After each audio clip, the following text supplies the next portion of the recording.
কুয়েতে প্রবাসীদের কথা শুনতে গণশুনানির আয়োজন।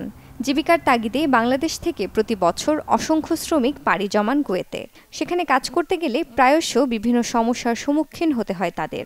এসব সমস্যার সমাধানে প্রবাসীদের অভিযোগ, পরামর্শ বা যেকোনো মতামত জানতে গণশুনানির আয়োজন করতে যাচ্ছে বাংলাদেশ দূতাবাস। প্রতি মাসের দ্বিতীয় রোববার প্রবাসীদের উপস্থিতিতে এ গণশুনানি হবে বলে জানান রাষ্ট্রদূত সৈয়দ তারেক হোসেন। দূতাবাসে প্রবাসী বাংলাদেশি সাংবাদিকদের সঙ্গে মতবিনিময় সভায় এসব কথা বলেন তিনি। আমরা এখানে গণশুনানির আয়োজন করছি প্রতি মাসের দ্বিতীয় রোববার দিনে। যারা এখানে বিভিন্ন কনসুলার সেবার জন্য আসেন তাদের কাছ থেকে তাদের মতামত, যদি তাদের কোনো অভিযোগ থাকে, তাদের কোনো সুপারিশ থাকে, সেগুলো আমরা গ্রহণ করব। হটলাইন ছাড়াও দূতাবাসে একটি অভিযোগ বাক্স স্থাপন করা হয়েছে বলে জানান রাষ্ট্রদূত, যেখানে কনসুলার সেবা নিতে আসা প্রবাসীরা তাদের অভিযোগ ও পরামর্শ এ বাক্সে জমা দিতে পারবেন।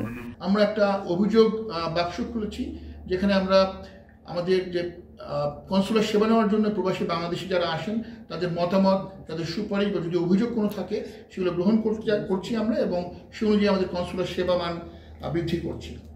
এছাড়া কুয়েতের জেলে বেশ কিছু প্রবাসী বাংলাদেশি আছেন।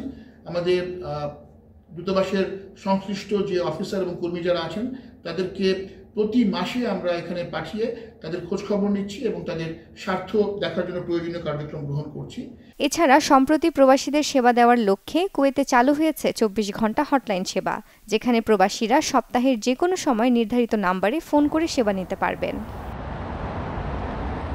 মৃত্যু, দুর্ঘটনা এবং অতীব জরুরি বিষয় ছাড়া অন্য সব বিষয়ে তথ্য জানতে পারবেন সপ্তাহের ৬ দিন। প্রথমবারের মতো দূতাবাসের এমন উদ্যোগকে সাধুবাদ জানিয়েছেন প্রবাসী বাংলাদেশিরা।